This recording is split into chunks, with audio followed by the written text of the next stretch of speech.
Здравствуйте! День гагаузского языка широко отметили в муниципии Камрад. Праздничная колонна, составлена преимущественно из молодежи, с флагами Гагаузии прошла по центральной улице города. День родного языка празднуется в автономии третий год подряд. О развитии гагаузского языка мы поговорим сегодня в нашей программе с нашим гостем, господином Николаем Терзи. Здравствуйте, председатель гагаузской общины Молдовы. Также с нами на связь выйдут наши коллеги из Камрата. Елизавета, здравствуйте, с праздником вас! День гагаузского языка широко отмечается в гагаузской автономии на протяжении уже многих лет. Ранее этот день отмечался 30 июля, но с 2013 года этот день был приурочен ко дню рождения Михаила Чекира и стал праздноваться в Гагаузии 27 апреля. Сегодня в рамках нашего телемоста мы хотим более подробно обсудить проблему родного языка, понять, насколько важно и актуально его сохранить и развивать. Ведь уже ни для кого не секрет, что гагаузский язык объявлен Международной организацией ЮНЕСКО исчезающим. Здравствуйте, Диана. Здравствуйте, уважаемые участники в центральной студии Кишинева. Я приветствую всех наших телезрителей, которые на протяжении часа будут вместе с нами, с каналом Регионал и с каналом АТВ. Итак, гости в студии АТВ. Милев Иван Николаевич, гагаузский поэт. Банкова Иванна Дмитриевна, доктор филологии. Кирович Федор Федорович, председатель общественной организации «Ватанджик». Здравствуйте. Ну что ж, мы вернемся для обсуждения этой темы буквально через 10 минут в Камрадскую студию, ну а пока передаем слово Кишиневу. Спасибо, Елизавета. Ну что ж, вот и Елизавета отметила, что гагаузский язык является исчезающим языком. Как вы считаете, почему мы пришли к этому? Почему так случилось? Против решения ЮНЕСКО мы ничего не можем возразить, потому что действительно, наверное, вопрос был изучен очень скрупулезно. Но основная причина все-таки, по моему мнению, в том, что когда в 1957 году было принято постановление Президиума Верховного Совета Молдавской ССР об алфавите гагаузском и введении гагаузского языка и обучении на гагаузском языке в школах с гагаузским населением, населенных пунктах, населенным гагаузами. Если бы в 1961 году это постановление не было бы отменено, мы бы сегодня, конечно, имели бы совсем другую картину на территории Гагаузии с употреблением гагаузского языка. Потому что после 1961 года тот подъем, который сопровождался в развитии гагаузского языка, пошел на спад, и гагаузский язык начал употребляться только в бытовых условиях. И в 90-х годах, когда в 1993 году было принято постановление парламента 13 мая о переводе гагаузского алфавита с кириллицы на латиницу. Конечно, это тоже важное такое событие, но одновременно того постановления, такого объемного постановления, которое в 1957 году, в принципе, нету.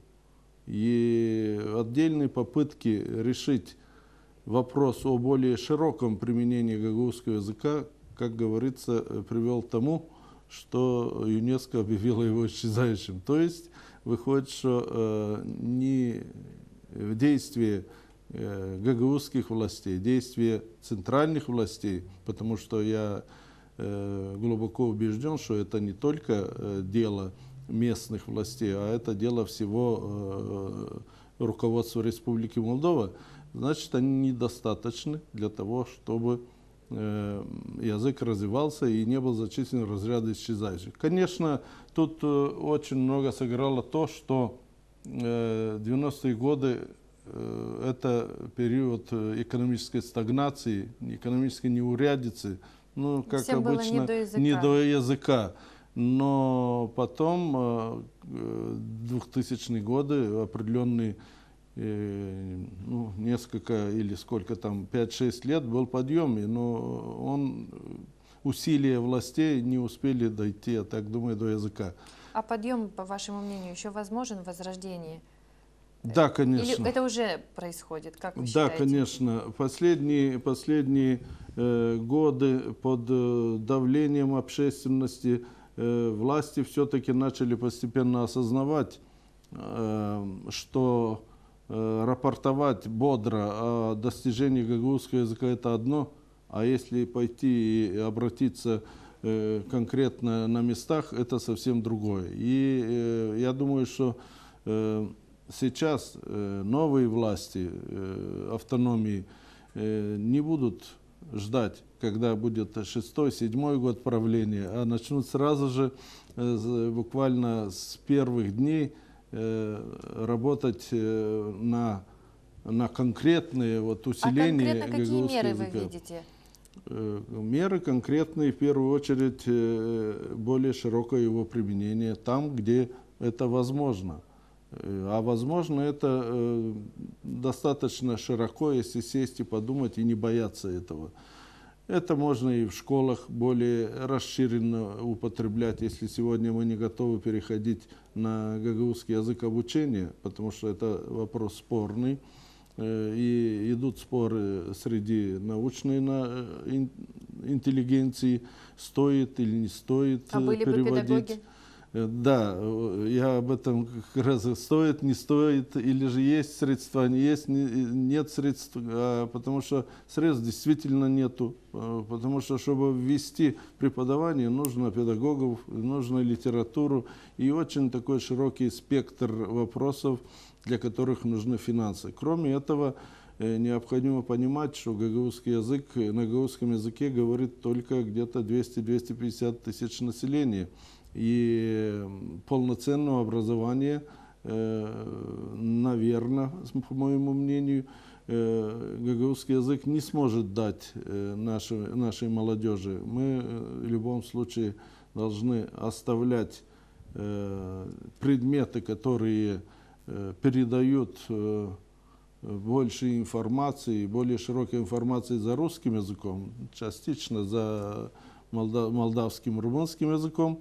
Но гагаузскому языку тоже можно передать преподавание отдельных предметов, как все время употребляют, говорят, почему труд нельзя на гагаузском языке, физкультуру, рисование. И есть, если внимательно присмотреться, есть и другие предметы, которые можно было бы преподавать на гагаузском языке. Вы считаете, что этим должна заниматься школа или все-таки семья в первую очередь? Родители должны приучать своих детей к родному языку? Ну, тут очень сложно в той цепочке разорвать эту цепочку, где формируется язык. Конечно, эта семья очень важна. Дошкольные учреждения, школы, органы управления автономией, органы управления здесь, в Кишиневе, без поддержки Министерства образования очень сложно местным органам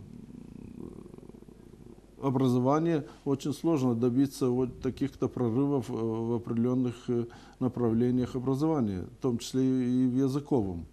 Если не будет комплексной программы, которые будут и исполнители, и сроки исполнения как с Кишинева, так и с Камрата, и конкретного населенного пункта, конечно, мы будем еще читать сообщения ЮНЕСКО. А как вы считаете, молодежь знает свой родной язык? Молодежь свой родной язык знает, в селах это больше, в городах спросить, в селах немножко есть сложнее, да, есть, потому что в селе нету органов управления, допустим, той же полиции, суда, прокуратуры, где гагаузский язык не употребляется совсем.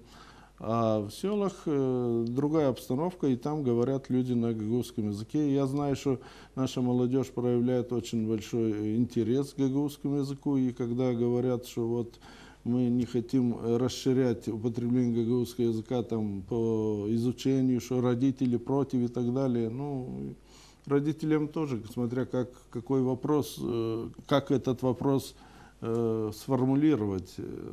Никогда, я думаю, ни один родитель против родного языка не будет против, тем более и сейчас этот век, и против других языков, если конкретно говорить родителям, что изучение этого языка не будет ущемлять другой язык, а сбалансировать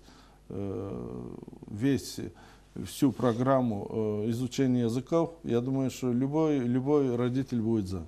Мне всегда было интересно, гагаузский язык сильно отличается от турецкого?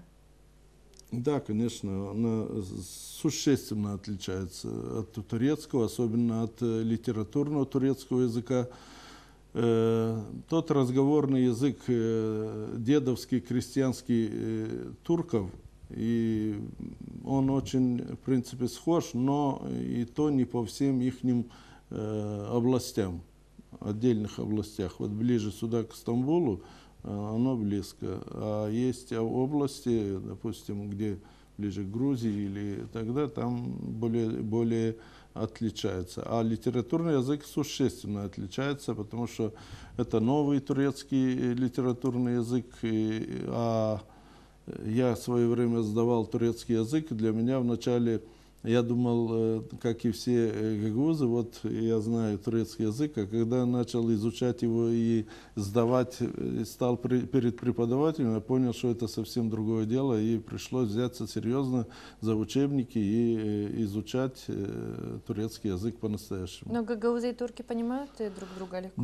Да, мы понимаем друг друга, гагаузы, турки и азербайджанцы, мы понимаем друг друга, и потому что мы входим в западную ветвь тюркских языков. Исторически гагаузскому языку сколько лет? Исторически, я не хочу отвечать за всех историков, но в общем-то примерно. из всех исторических изысканий складывается картина и подкрепляется эта картина, что гагаузский язык, гагаузы и гагаузский язык сформировались в начале прошлого тысячелетия на территории Добруджи, исторической области, которая сейчас входит в состав Болгарии и Румынии. И потом переселились в Буджак? Частично потом переселились по связи с разными обстоятельствами в Буджак. Частично остались там. Частично остались, то есть там В тоже... Болгарии еще частично не полностью ассимилировались, а в Румынии полностью ассимилировано гагаузское население Добруджи. А как вы считаете, молдавские гагаузы рискуют тоже быть ассимилированы, или все-таки они проснулись вовремя? История благосклонно отнеслась к молдавским гагаузам, как вы выражаетесь. Мы попали в такой, когда переселились сюда, очень такую толерантную среду и многонациональную среду, где никто никого не пытался ассимилировать, в отличие от унитарного государства, допустим, как Румыния, как Болгария. Эти процессы естественные, плюс еще, если на какой-то период времени какие-то политика государства определенные, они усугубляются. У нас в Бессарабии в то время было многонационально, и вот это один из моментов. Плюс еще мы всегда говорим, это толерантность основного населения, молдавского населения здесь. Ну и вот в 1994 году тоже судьба благосклонно к нам отнеслась, что мы получили автономию в составе Республики Молдова, которая дает очень большие шансы для того, чтобы развивать язык. Другое дело, что не все получилось, как мы хотели, потому что там тоже причины разные. Некоторые, в том числе и наши общественные деятели, считали, что вот поборолись, вот потратили силы, а дальше пойдет само собой. Оказывается, Не пошло. в жизни так не бывает. В жизни надо постоянно бороться, надо постоянно прикладывать усилия, ставить цели и достигать эти цели. Я думаю, что еще раз говорю, что новые власти Гагаузии возглавят это стремление нашего народа к знанию своего языка. А знание языка это значит, что и борьба с угрозой ассимиляции.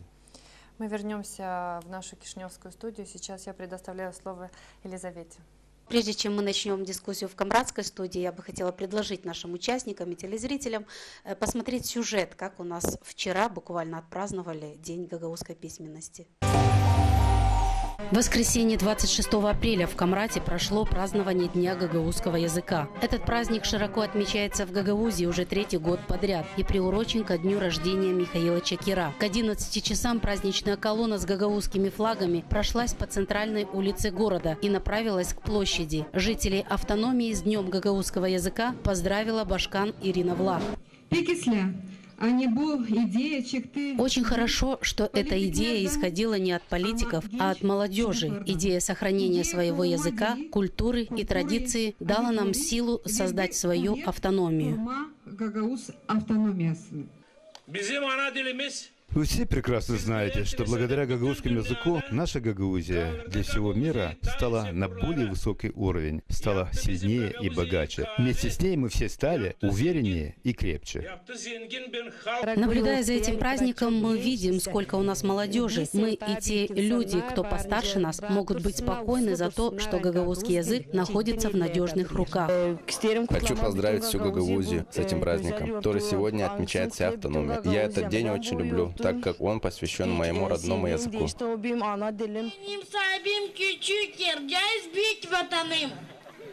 Benim yapak diyeyim, severim ben seni, sidev gibi bağı, gagauzun lafı. Affedeceksin ana dilim, şimdi yadan bilmedim. Ana dilim, sensiz ben soluksuz gibi. Gece gündüz sen aklımda, Гагаузун шуканында. Завершился праздник на площади Камрата небольшим праздничным концертом, где в основном выступали детские коллективы. Дети танцевали и пели на своем родном языке. Спасибо. Ну что ж, уважаемые участники, так вот мы отметили вчерашний праздник. Вот скажите мне, пожалуйста, Ивана Дмитриевна, насколько важно и актуально вот сегодня говорить про родной язык и каково положение гагаузского языка в Камрадском государственном университете? Говорить о нашем родном языке гагаузском, конечно, актуально всегда. Тем более наш язык считается, все-таки он еще формируется.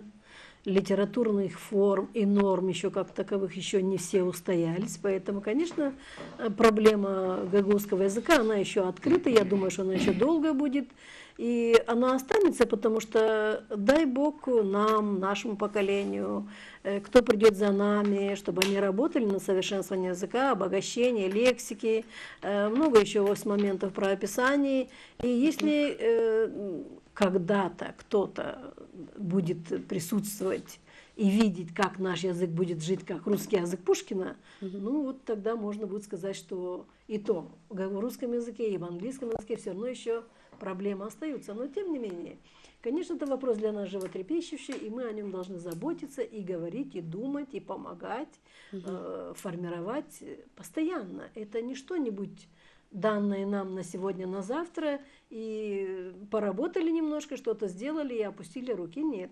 Это как дитё, которое принадлежит нам всем, и мы должны с ним работать, сохранять его, очень бережно к нему относиться. Что делается для этого в Камрадском университете? Да, для этого в Камрадском университете вот работает кафедра гагаузской филологии, основана еще Людмилой Александровной Покровской и Гавриилом Аркадьевичем Гайдаржи. Кафедра работает, решаются вопросы, скажем, методики, есть исследования по современному гагаузскому языку, по диалектам. Ну, к сожалению, к сожалению, студентов у нас мало. Сколько студентов в Камрадском университете? У нас сейчас 2 группы, допустим, всего человек 14, понимаете, в 2 группах. Есть мастеранты, 2 группы тоже. Это 22 человека. С чем это связано? Нежелание молодежи Это учить язык свой или как? Ну, не то чтобы нежелание учить язык. У нас очень много детей, которые обучаются на экономическом, на юридическом. Они с удовольствием изучают язык. Другое дело, что они не хотят это специальность выбирать, эту, чтобы сделать гагаузский язык и литературу своей специальности. Не хотят стать учителями гагаузского языка.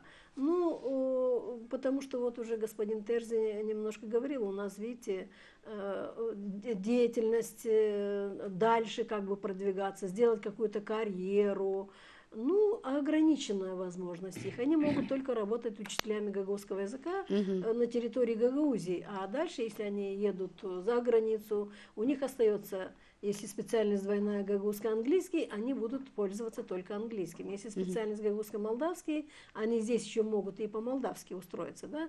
Вот поэтому, ну, отчасти это одна причина. Другая причина, конечно, того, что не делается все нужное, я так думаю, для того, чтобы отобрать хороших выпускников из лицеев, способных, грамотных, чтобы работать с ними и направлять их для дальнейшего обучения, для того, чтобы они стали специалистами высокого класса.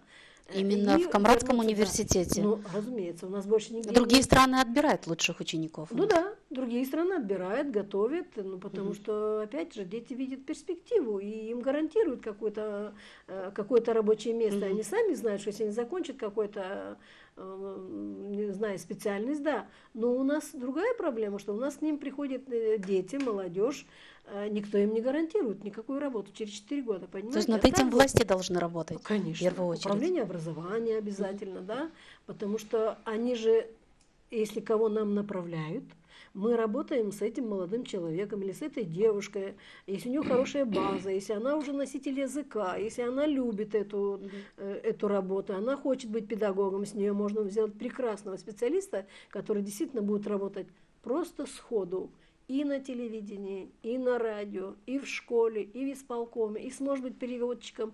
Но для этого, еще раз говорю, что нам нужно, чтобы к нам на эту специальность Камрадский государственный университет приходили дети, которые хотят, любят и знают уже из школы гагаузский язык.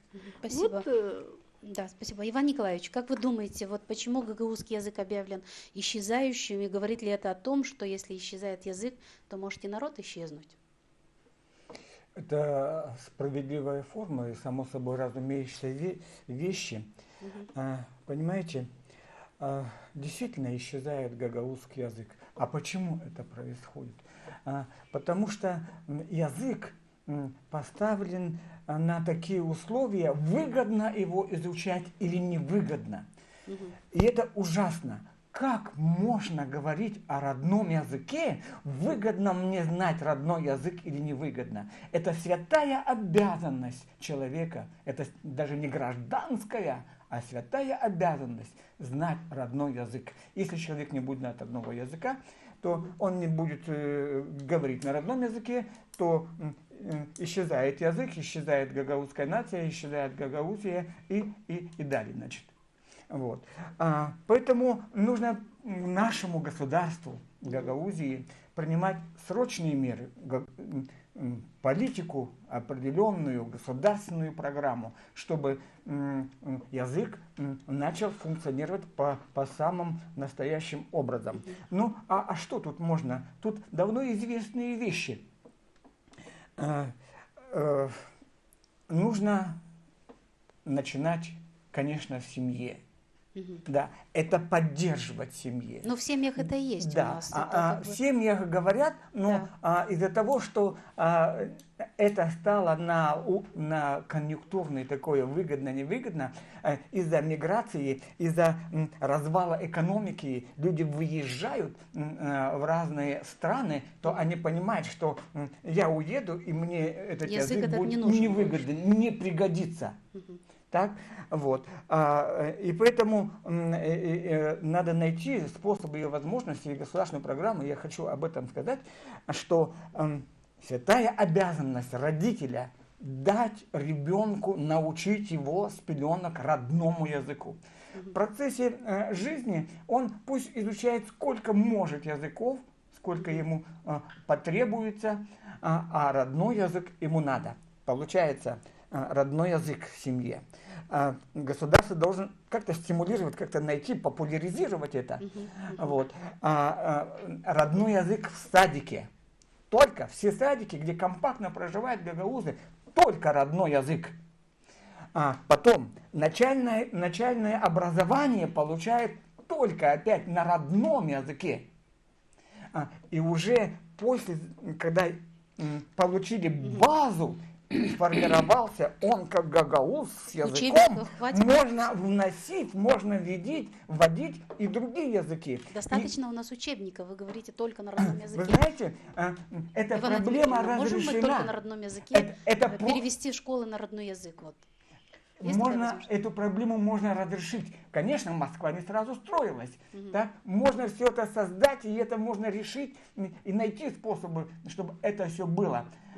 Но начинать вот с этого, и я хочу продолжить о том, что дальше вводить другие языки после начальной школы. И заканчивать образование школьное на 3 языках.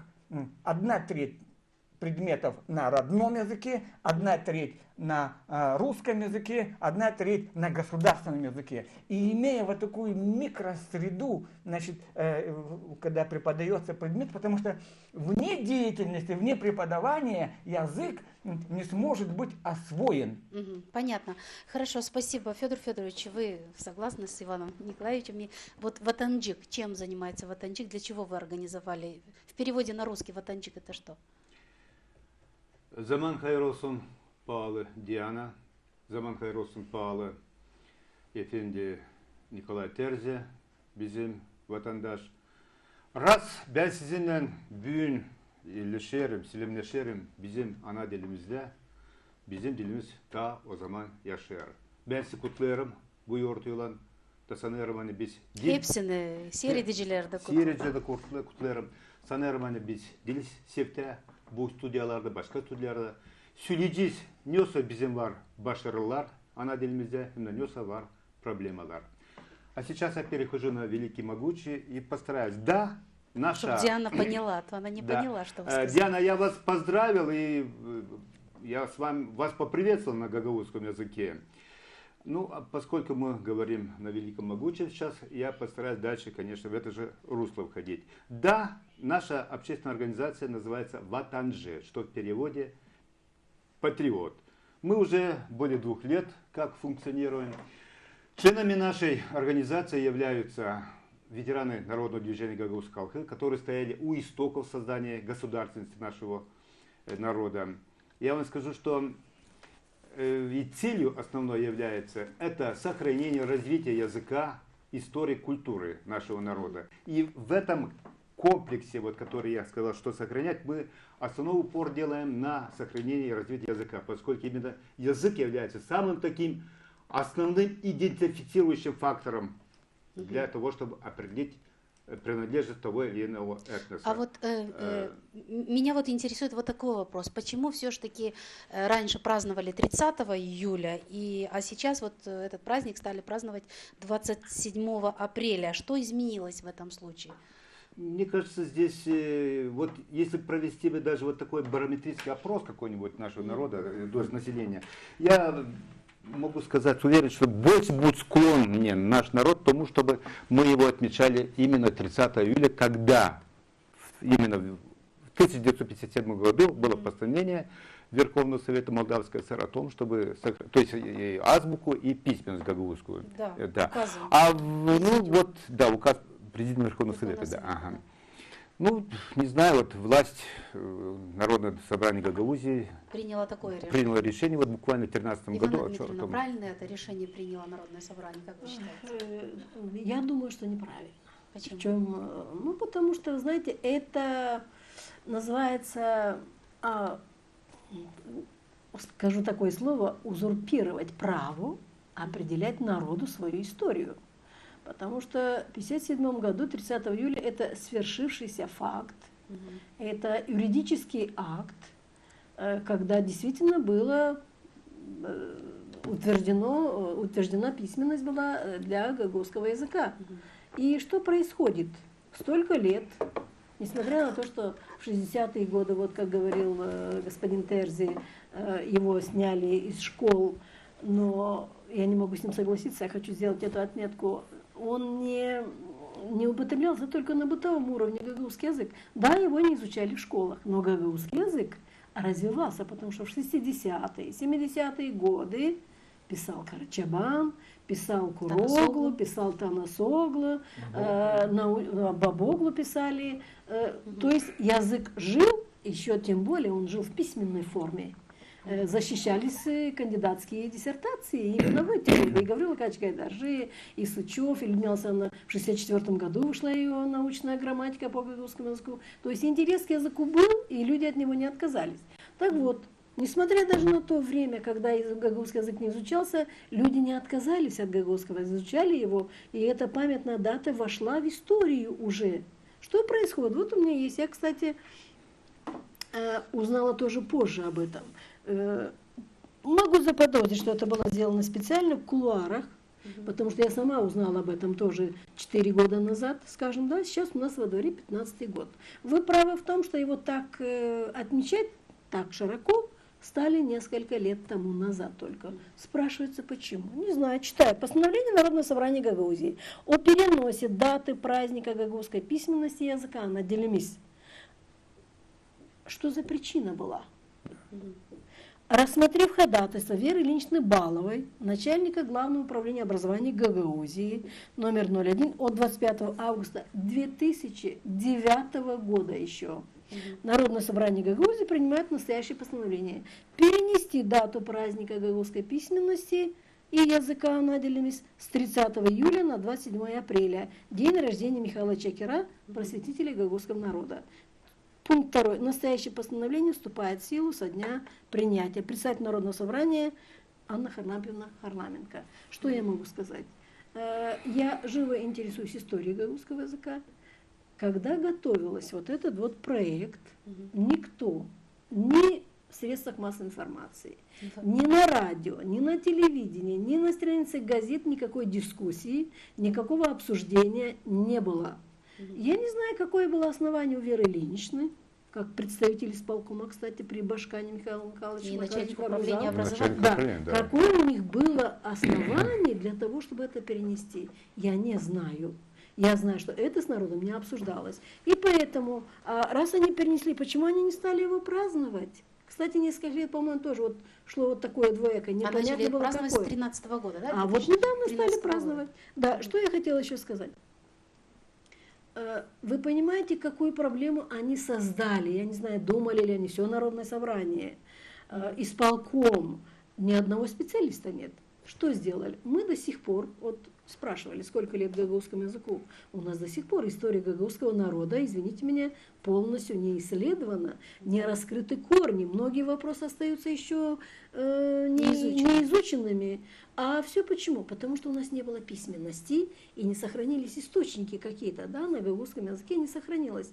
Теперь, когда у нас есть живая история, 57 год, 30 июля, все есть, что мы делаем? Мы взяли эту дату, перемешали, это да, абсолютно так. Да. И мы сами себе создаем такую проблему сложную, что наши внуки, правнуки будут долго искать. А что было в этот день, отношение какое имеет к гагаузской письменности эта дата? Я не возражаю и абсолютно не умаляю значение роли Михаила Чакира в жизни, в культурной, в духовной жизни гагаузского народа. Он очень много сделал. Действительно, первый начал публиковать на гагаузском языке тексты. Другой вопрос, что эти тексты... датой, то есть да. День рождения Другой вопрос, конечно. Другой вопрос, что эти тексты были на латинской графике, да, на латинскими буквами, на румынском алфавите. Нет вопросов. Человек имел большое желание помогать и как-то гагаузскому народу вывести в люди. Правильно. Но этого вот, видите, таким образом, еще один момент. На самом деле, вот недавно вышла книга Копыщу, Виктора Копыщу.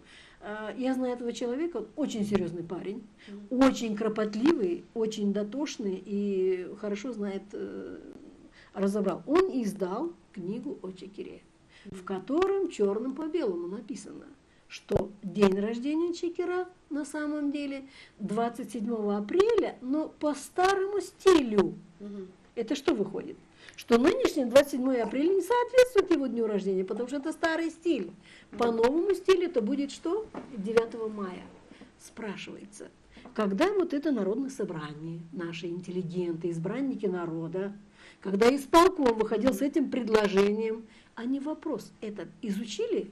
Получается, У меня что не складывается изучили. впечатление, абсолютно не изучили. Михаил Чекер заслуживает того, чтобы у него его имя, его праздник, его дата, его вклад обозначался бы и праздновался бы отдельно в истории гагаузского народа, а история гагаузской письменности, вот так Отдельная она дата. была, конечно, отдельно, своя дата. Ну что ж, мы вернемся еще, да. Продолжим дискуссию, но пока передадим слово Кишиневской студии, послушаем, что они скажут нам по этому поводу. Спасибо, Елизавета. Господин Терзи, я попрошу вас прокомментировать услышанное. Ну, вы знаете, я все-таки сторонник того, чтобы мы больше внимания или основное внимание уделили все-таки развитию гагаузского языка. А эти даты, пусть они останутся для исследования нашим историкам, может даже современникам, потому что есть у нас сейчас Камрадский университет, есть научный центр Гагаузии.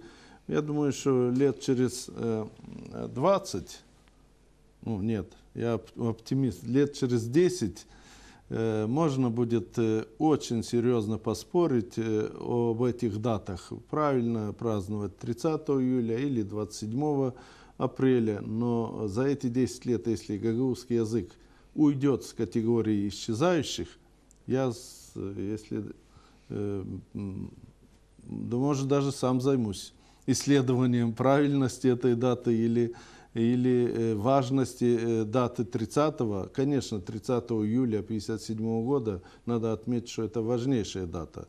Да, тогда сформировали и алфавит, и попытка была преподавать, потому что через 5 лет, через 4 года его отменили. Но я в данном случае я согласен, что, невзирая на то, что ее отменили, это дан был уже толчок такой для интереса литературного языка, для интереса к развитию языка, который ознаменовался, будем так говорить, появлением ряда специалистов, поэтов, писателей из числа гагаузов. И не хочу даже...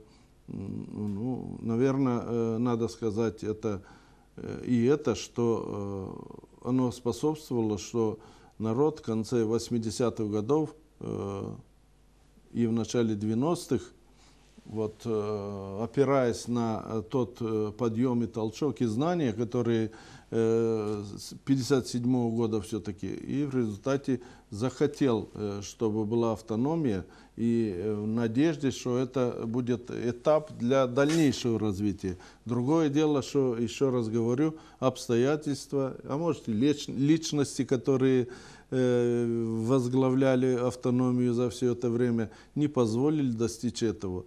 А я глубоко уважаю специалистов, которые вот выступают сейчас в студии в Камрате, но тем не менее не это главное все-таки сегодня. Главное, мы сейчас должны сконцентрироваться, и общественные организации, специалисты, власть, все сделать для того, чтобы мы в течение ближайших, 10 лет я отвожу, чтобы мы вышли с этой угрожающей такой приговора ЮНЕСКО, что гагаузский язык исчезает.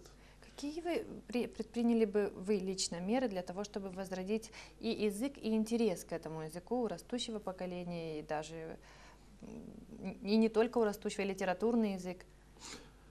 Ну, я вот в своих выступлениях приводил пример, что я лет 3-4 года назад пытался в Камрадском университете провести круглый стол на предмет найти мотивацию, конкретную мотивацию для родителей, для общественности, чтобы изучался и развивался гагаузский язык. Правда, там ставился еще и государственный язык. Очень сложно, если мы будем опираться только на то, чем аргументировал в свое время замбашкана или зампредседателя исполкома господин Стояноглу, что вот родители не хотят. Почему нельзя так подходить. Ну, уже говорилось в студии в Камрате, что некоторые родители говорят, ну, куда он пойдет с гагаузским языком, где он это будет... Свой родной язык?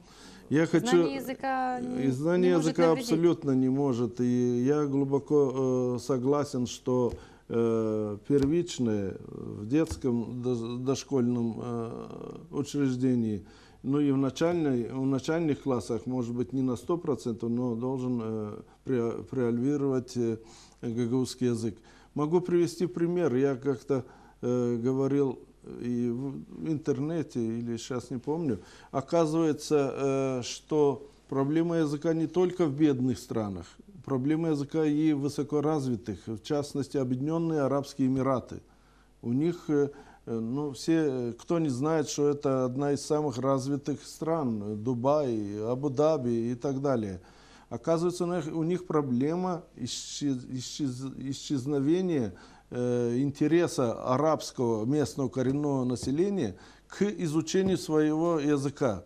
Ну, имеется в виду в школах. Все предпочитают английский.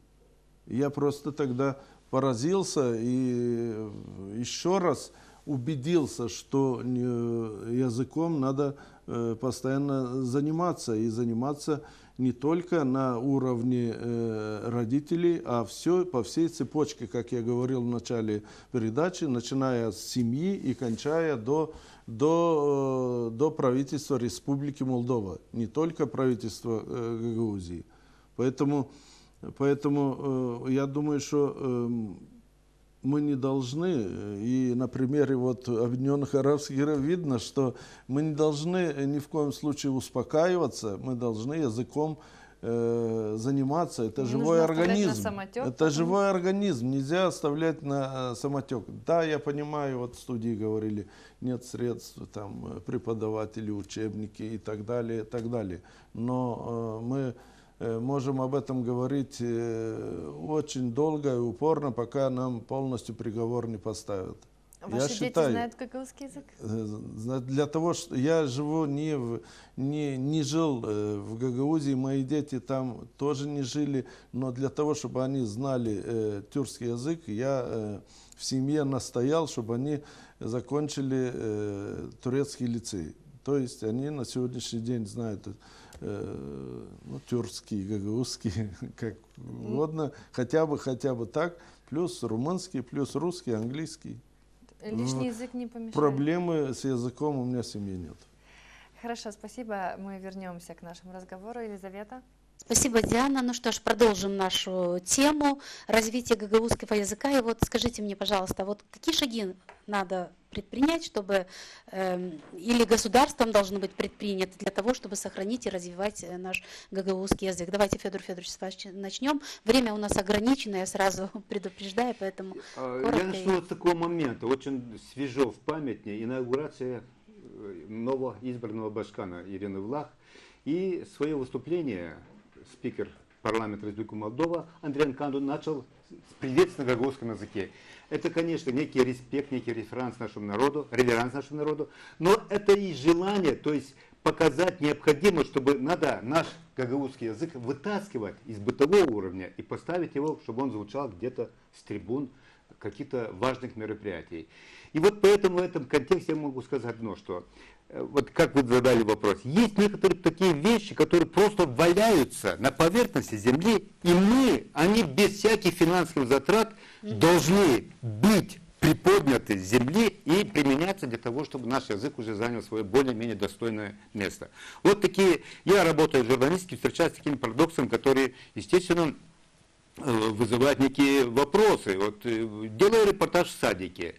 Естественно, на русском языке, новогодний утренник, там воспитательница или нянечка там задает вопросы на русском. А дети сидят на скамеечке, перешептываются на гагаузском. Ну, что? Вписывается разве? Или, допустим, еще такой один момент. Вот в школах, я иду, делаю репортаж в нашем одном учебном заведении. 50 лет данной школе. Я смотрел стенгазеты. На великом русском, естественно, есть, это очень приветствуем. На молдавском было. На 3 языках. На 3 языках. Думаю, сейчас я еще найду какое-нибудь самое такое, которое будет греть мое сердце, душу. На гагаузском так и нашел. Есть на болгарском, на гагаузском нет. Я потом директрисе задал этот вопрос. Почему? А потому что у нас некие родители предпочитают, она гагауз, он гагауз, родители оба, а дети идут и изучают болгарский язык. И больше превалирует в данном учебном заведении болгарский язык. Вот причина. Да. Но это разве не парадокс? Вот оба они, вот как Иван Николаевич очень правильно сказал, разве должен быть какой-то потребительский подход к тому, чтобы изучать родной язык? Да, спасибо. Ивана Дмитриевна, ваше мнение?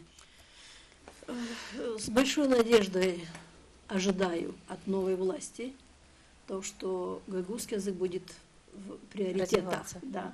Я так поняла, что действительно этот вопрос будет уделяться внимание, а работы очень много. Несмотря на то, что многое сделали, я думаю, что еще больше предстоит сделать. У нас нет концепции образования вообще на гагаузском языке. И в уложении у нас написано, что у нас функционирует 3 языка. Да, по но закону, у нас нет отдельной программы, которая предусматривает и расписывает функционирование языка на территории гагаузской автономии. Где употребляется, сколько, как и так далее, и так далее. Проблема переобучения или изучения гагаузского языка теми, кто, допустим, исполком, другие все службы, да, вот этого нету. И, конечно, одна из больших проблем – это методические пособия для учащихся, для тех, кто не владеет языком, для тех, кто даже если владеет. У нас нету таких разноцветных дидактических материалов, у нас нету альтернативных учебников, у нас нету сборника изложений, у нас много чего нет, то, что сегодня нужно преподавателю дать в руки, ученик может взять тоже самостоятельно. За 20 лет практически ничего не сделано. Сделано, но мало, да. А можно было сделать, если бы это было серьезное отношение. Не для галочки что-то делать, как предыдущая власть, к сожалению, делала, да? И все предложения или все какие-то замечания очень резко обрывались, и вы уже, извините, мешали людям работать. Могу сказать еще, что у нас есть Институт педагогики и психологии в Кишиневе. Вот как у нас общественность требует, чтобы у нас были представители в парламенте, я считаю, что этот Институт педагогики и психологии должен содержать в штате 2-3 единицы, которые будут заниматься проблемами методики обучения гагаузскому языку на уровне государства.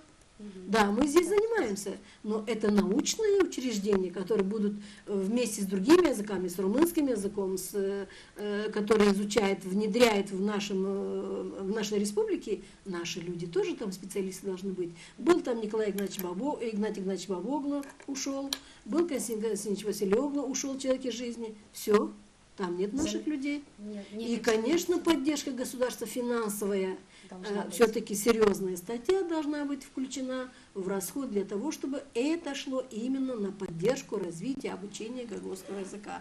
Ну, местные власти, конечно, должны это все отстаивать. Да, а мы должны об этом говорить. Да, вот мы и делаем. Ваше стихотворение на гагаузском языке, прочтите нам, пожалуйста. Да, но я хочу сказать несколько слов. Очень коротко, 2 минуты. Да, конечно. Гагаузский язык нужно на что-то ставить. Конечно, это экономика. Пока не будут решены вопросы экономики, пока не будет уничтожена коррупция, экономика не пойдет и язык не пойдет. Так? Над этим уже работают. Да, это само собой разумеющиеся вещи, это законы. И пора бы в самой Гагаузии, в государстве, в нашем, наш родной язык убрать с дискриминационного такого состояния, как предмет изучения. Он должен стать языком обучения 1/3 предметов, как я говорил, выше начального класса. И слава Богу, что значит, у нас есть все-таки, есть еще народ, есть язык, и язык живет, и есть люди, которые пишут. Я прочитаю одно из моих стихотворений. Я прочитаю его на русском языке. Один куплет. Хорошо. Праздник родного языка. Давай. Повелел Господь, и вот свой язык обрел народ, сохранил из года в год, с древних лет от всех невзгод. Праздник наш, родной язык, этот день красив, велик, гагауз вперед идет, славит Бога, гимн поет. Пусть Господь нас всех хранит, а язык всегда звучит. Радость, мир у нас в словах, свет и честь во всех делах. Ну что ж, я благодарю вас за участие в нашей программе. Надеюсь, что гагаузский язык все же будет развиваться, и власти нашей Гагаузии услышат, о чем мы говорили сегодня. Я напомню, что в сегодняшней программе приняли участие Милев Иван Николаевич, гагаузский поэт, Банкова Иванна Дмитриевна, доктор филологии, Кирович Федор Федорович, председатель общественной организации «Ватанджик». Еще раз благодарю вас за участие и передаем слово Кишиневской студии. Спасибо, Елизавета. Ну что ж, к сожалению, наше время подходит к концу. У меня такой коротенький вопрос. Как вы считаете, то, что гагаузы в основном разговаривают на русском языке, это не получается своего рода ассимиляция? Почему они позволяют это? Ну вот передача, в которой мы сейчас участвовали, как раз в принципе и отвечает на тот вопрос, почему в Гагаузии, особенно вот в Камрате, городах Гагаузии, употребляется в основном русский язык. В селах, я хочу сказать, что мои родственники с села, они говорят на гагаузском языке. Они говорят на гагаузском языке и да, переходят на русский, но где сейчас какой молдаванин тоже не переходит на русский язык, разве что уже в том населенном пункте, где нету преподавателей русского языка. А так в основном тоже перемешку разговаривают. Но есть проблема. Да, конечно, с этим надо бороться? С этим надо бороться. Для этого надо расширить круг применения гагаузского языка, как мы отвечали в этой передаче.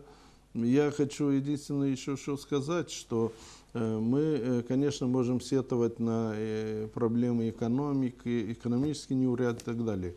Но да, можно, но это непродуктивно. Надо пользоваться той обстановкой, которая сегодня есть, и все равно у тебя в кармане там 100 лей или же 10 лей, все равно хлеб надо покупать. Так же, как и язык свой родной надо знать, независимо от того, сколько у тебя в кармане денег.